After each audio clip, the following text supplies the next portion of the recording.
Hey guys, so it is time for another horror news that you might have missed. I just like to keep you very informed on the things that I personally care about. Obviously, this is not going to be all of the horror news out there because I just like to report on things that I think are fun and that I think you might care about, but more importantly, what I personally am excited about. Now, this is all just kind of random stuff, not going to be in any order, no sequential order of like release dates or anything like that. We're just going to be hitting them at random. I'll try to leave everything timestamped down below though if there's something that you care about that you want to hear a little bit more information on. So Truebill has officially become Rocket Money, and I would just like to thank them for sponsoring today's video. So Truebill has now grown from a bill management app to a full-on personal finance empowerment tool to help you with your finances. So yes, Truebill has rebranded into Rocket Money, which I'm very excited about. It's everything that I loved about Truebill before, but with a new look and feel. And Rocket Money has already helped me so much in this transition into this new life stage, if you will, of expecting and growing a new life. They're always updating me on my net worth. One of my favorite things is that they email me with all of my budget information and everything about my finances right to my email. So even if I forget to check the app one day,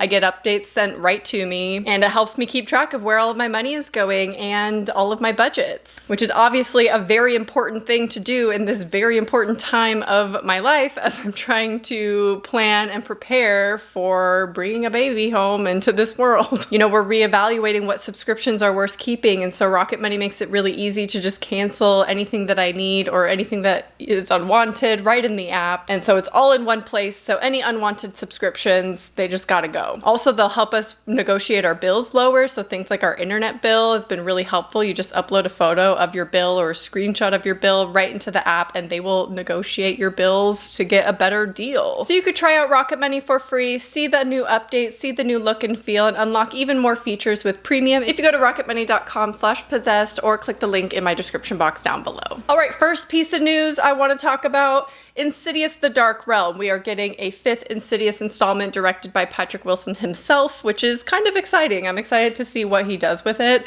I feel like the franchise was kind of reaching a point where it was kind of dying. I enjoy Insidious, but I think that it's a little bit overhyped, you know? I liked the last one, but just in general, I feel like it was kind of dying a little bit, and it's been a while since we've had a new Insidious movie, so I am excited to see what goes on with it. It does star Lin Shaye again, which I love Lin Shaye, and Patrick Wilson is also starring in it. And the Dark Realm will take place 10 years after the original, when Dalton is in college. So I have no idea what the plot is going to be beyond that. There might be new information being released as this video goes live, so this is just as of today, August 20th of 2022, that this information is correct, or everything that we know of at this point. But let me know what you think. Are you excited for a 5th Insidious movie? Do you like the movies? I feel like they're very well loved in the horror community, and I do like them, but it's been a while since I've watched them. I'll definitely need to do a little rewatch marathon of all of them before the new one comes out. Oh, and the release date is July 7th of 2023. So that's nice that we have a release date. I do expect it to change. I don't know why. I just feel like we're a year out, so I just think that might be a little bit flexible, but it does sound like summer 2023 is when we can expect this one. Next one is about a movie that I know is going to be terrible. And I know that sounds really bad to say right off the bat, but I am still excited for it, mind you. I am still very hyped and excited to see it. Bring It On, Cheer or Die. This was originally titled Bring It On Halloween. Bring It On is actually a very large franchise. I think we recently got one in the last like 5 years or so. Haven't seen it. I've only seen the first 3, but they decided to make a horror installment in the franchise, which honestly sounds very fun. I mean, the setting, the premise, I am imagining a lot like Sorority Row, but with less gore because it will be rated PG-13, unfortunately. I only say unfortunately. I love PG-13 movies, you know this. I only say unfortunately because it sounds like a traditional slasher, and slashers are just one of those things that I feel like need an R rating in order to be successful, because I want the gore, you know? And if that's what they're planning on doing, I feel like an R rating would just be a little bit better. Although this will be on the Sci-Fi Channel, so I'm not sure if it's going to be streaming anywhere, but that kind of explains why it got a PG-13 rating in the first place. So we do have a plot description, which I will read you. Held down by restrictive rules, an embattled cheerleading squad seeks the freedom of a creepy closed school gym gym to practice for regionals. But when a member of the squad starts to disappear, the cheerleaders must unmask their assailant to save themselves. So it sounds like a high school version of Sorority Row, just like a very traditional teen slasher. So I'm excited for it because I like the Bring It On franchise, but I know that this is going to divert entirely from the original, so I don't think we're gonna get any of that original essence, the vibes, if you will, of them. But I think it'll still be fun. I think it's gonna be a fun movie at the end of the day. Okay, the next piece of news has me excited, but I'm hesitant. I'm hesitant. Gonjiam Haunted Asylum is getting an American remake. Now, you know Gonjiam Haunted Asylum is one of my favorite Korean movies. It's one of my favorite found footage movies of all time. Just one of my favorite horror movies of all time, to be honest. And Black Box Management, based in Los Angeles, will be doing the American remake, and they claim it's due to the success of Parasite, which I don't think is the same thing. I don't think we're gonna expect that it would do as well as Parasite. They're hoping to strengthen the partnership of US and Korean adaptations, remakes, and originals, which I love. I actually really love Korean cinema. The good and the bad and the weird is one of my favorite things like I've ever seen, and I don't really know why. It's really not my style of movie, but I absolutely love it. Something about it. And of course I love Parasite as well. We actually have some Bong Joon-ho news later on in this video. Anyway, I did read an article that stated that we don't actually really need a remake, which I kind of agree. I understand where they're coming from because it's almost the same plot for the Canadian movie Grave Encounters. I think they're different enough. I'm one of those people that are like, no, they're both good. They both have a place in the horror genre because they're both really good, even though they are very, very similar. Now, as much as I love Grave Encounters, I do like Gonjiam more. I just think it's more scary. And I do think Grave Encounters is genuinely terrifying as well. So like I said, I'm very hesitant only because it is an American remake of one of my favorite movies, so I get nervous, but The Ring is my favorite movie of all time, and that is an American remake of a Japanese movie, so I'm hoping for something like that, where they bring something new to it that changes it enough to where it can be its own thing, but, you know, not take away from the original at all, if that makes sense. So we'll see. I am excited. I love anything Gonjiam, so if they want to make it a whole thing, I'm here for it. Now, of course, this wouldn't be a horror news video without the mention of Scream 6. I'm not excited for it. I'm just going to be real with you. I am over Scream. I know. I have the new one on DVD, but it's just getting a little old. I think more so the fan base is so overhyping it that I just don't have really high expectations for it. So we do have a release date for Scream 6 of March 31st, 2023. We got an early in the year release for Scream 5 as well, so that time frame doesn't really surprise me. However, I will have a newborn at this time, so I will try my best to review it when I can, but luckily I'm not that excited to see it, so I won't be able to go to the movie theater to see it. I might have to wait for it to come out on streaming, so just be patient. My TV turned off. There we go. Just be patient with me while I am trying to settle into my new routine and trying to get movies because I won't be able to go to the theater for a little bit. Of course, there was the drama around Scream 6 with Neve Campbell not being offered enough money up front in order to participate in the film, so she was not going to originally be a part of the cast, and obviously people had their opinions about this. They renegotiated, and now she will, in fact, be in this movie, so that's exciting, I guess. Personally, I think we should just let Sydney, you know, not die. I was gonna say die. Let her rest because she's done enough. I feel like the franchise can move on from her, and she was such a small role in the last one that I feel like she could have been taken out entirely and it would have been a fine movie anyway. So I don't know how I feel about her like returning. I know it's exciting for fans, but it does feel like fan service at this point, so I don't know. What does have me excited is Samara Weaving is actually going to be in it, and I love Samara Weaving, and Hayden Panettiere, of course, is returning, you know, reprising her role of Kirby, I assume. What else would she do in if she was participating in Scream. And Kirby's a very well-loved character in the franchise, of course, so I am excited for that. And the only description we have is 4 survivors of the Ghostface killings leave Woodsboro behind for a fresh start. So it sounds like we're leaving Woodsboro and it'll take place elsewhere.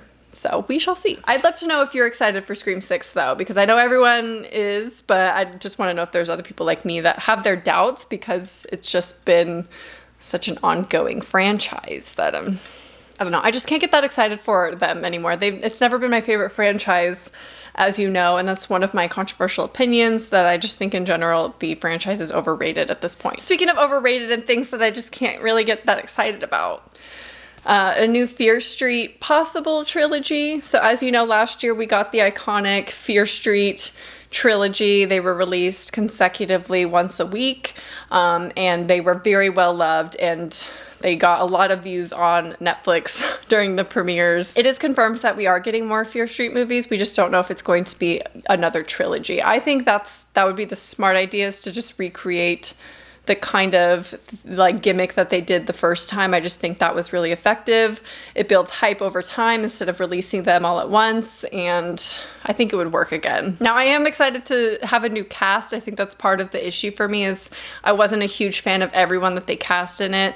The stories were fine. I kind of liked them. I mean, I reviewed all of them last year when they were coming out. If you're curious, you could go back on my channel, but just in general, I feel like they were a little bit overhyped. I was excited to see that it's R.L. Stine, and it was more graphic and like gory than I thought it was going to be, because R.L. Stine kind of writes for young teens.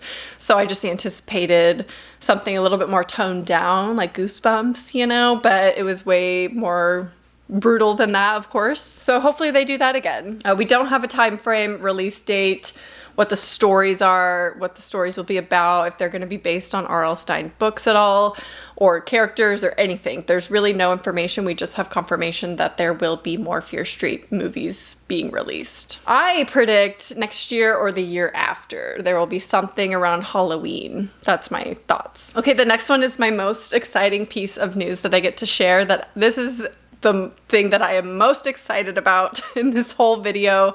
Just horror in general, the horror genre in general. This is my favorite thing that is happening right now. Knock at the Cabin is the new M. Night Shyamalan movie, and it is now confirmed that it is based on the book Cabin at the End of the World by Paul Tremblay. And Paul Tremblay is one of my favorite authors of all time, and we're getting an M. Night Shyamalan movie based on his novel. This will be Paul Tremblay's first adaptation from one of his books. Now, I read this book back in February before I even knew it was going to be an M. Night Shyamalan movie, and I really enjoyed the book. It is fantastic. Highly recommend you read it before the movie. Of course, naturally, when you have something that's an adaptation, there's going to be that comparison, book versus movie, what's going to be better. I'm gonna have an open mind and try to enjoy them as separate things as best I can. Obviously, I love M. Night Shyamalan. I really do. I loved Old. I love everything he does pretty much, minus some things that I've talked about in the past, and some movies that aren't my favorite. I don't love The Visit, for instance, and yeah, just some tropes that he, you know, utilizes. There won't probably be any of that in, well, actually there could be in Knock at the Cabin, but we'll see. Overall, I'm just a huge fan of both of them. So storytellers in general, they're two of my favorite storytellers in the horror genre, period. So for them to have something together, I'm so stoked for. I knew it was an adaptation. I kind of got in a little bit of trouble. I knew it was an adaptation of Paul Tremblay's book based on the character names if you go on IMDb, and it was just obvious. It was obvious to anyone who's ever read the book that Knock at the Cabin, when any info was being released about it, that it was going to be Paul Tremblay's book. And I'd actually tweeted it, and Paul Tremblay kindly asked me to delete my tweet because it was not confirmed yet. So felt a little bad that I was like exposing it, even though it was just my guess. And it was on IMDb, like the character names were there. So if you knew, you knew. So I didn't think anything of it, but yeah, he kindly asked me to delete my tweet before they announced it, and then they finally did, of course, announce it. Now, I can't wait to see what M. Night does with the story. I'm fine if he wants to change a couple of things. Another thing that has me really excited about it is Rupert Grint is going to be in it, and he's going to play one of the characters, and I love Rupert Grint. I think he's one of the best actors to come out of the Harry Potter franchise. And I think that's just a fact. I mean, Daniel Radcliffe will forever be one of my favorite actors as well, but Rupert Grint I think is highly underrated, and I'm excited to see him in this movie. I know he has a show with M. Night Shyamalan, so they've already worked together, but I have not seen the show because I don't have Apple TV or Apple Plus or whatever the thing is. I don't have it, so I'm not sure how I can watch it. Anyway, we have a release date of February 3rd, 2023. Again, I will have a 1-month-old at this point in time. If I can't see this in theaters, I'm gonna be so upset. I'm gonna be so sad. That one's really disappointing, honestly. But hopefully they'll do something like a joint streaming theater release. I don't know. I really hope, because I can't do anything with a 1-month-old, you know? Anyway, that's my most exciting piece of news, at least for me personally, that I would hear from this video, that I'm most excited about. I love them both, so that's my most anticipated new horror release coming out, and probably of the entire year of 2023. Maybe the next one though, but we're not sure if it's coming out in 2023 or not. I think it might even be 24, to be honest.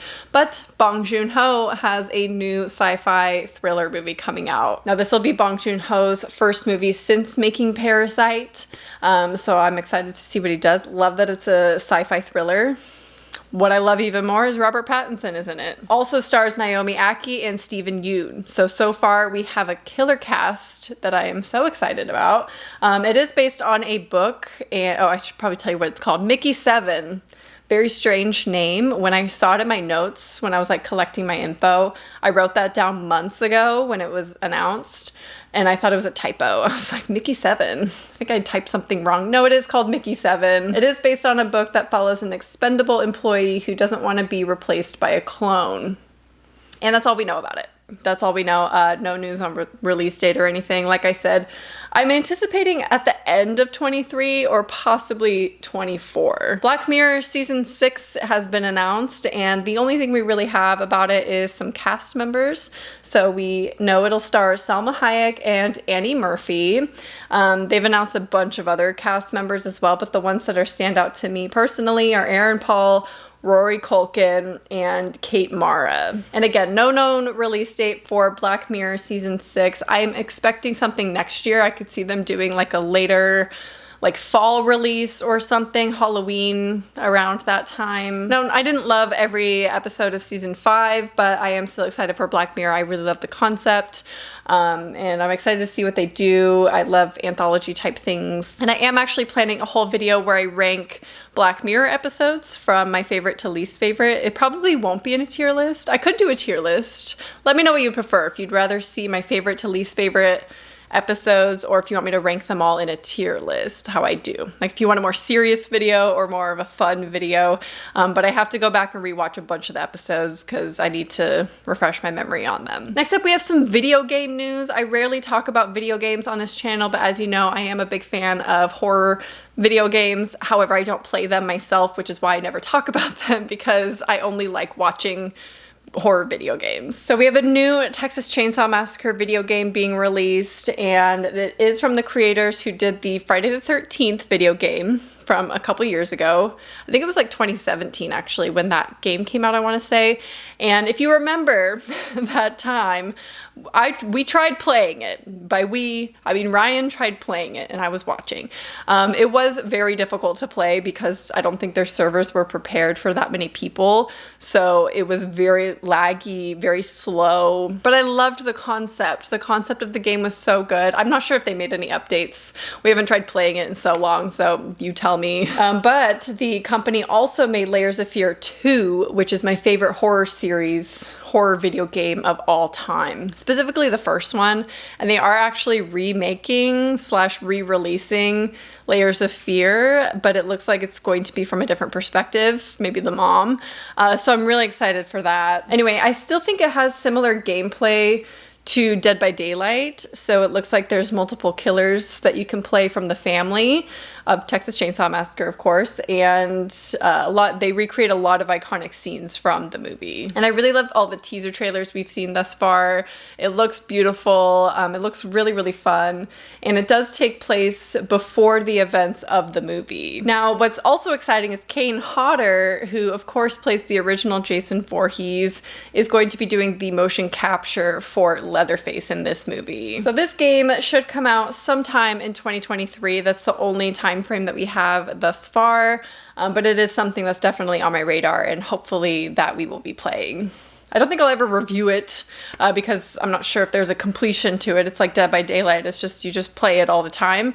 That's what it seems like anyway. It looks like it plays just like the Friday the 13th game, which is very similar to Dead by Daylight. Okay, so another piece of news that I should be excited about. You think I would be with all these DVDs up here, but I wasn't. My first initial reaction was, oh no. Saw 10. Saw 10. 10. Now, back when Saw originally came out in 2004, sometime in that time frame, they announced that they wanted it to be a 10-part franchise. And I'm not sure if anyone else remembers that.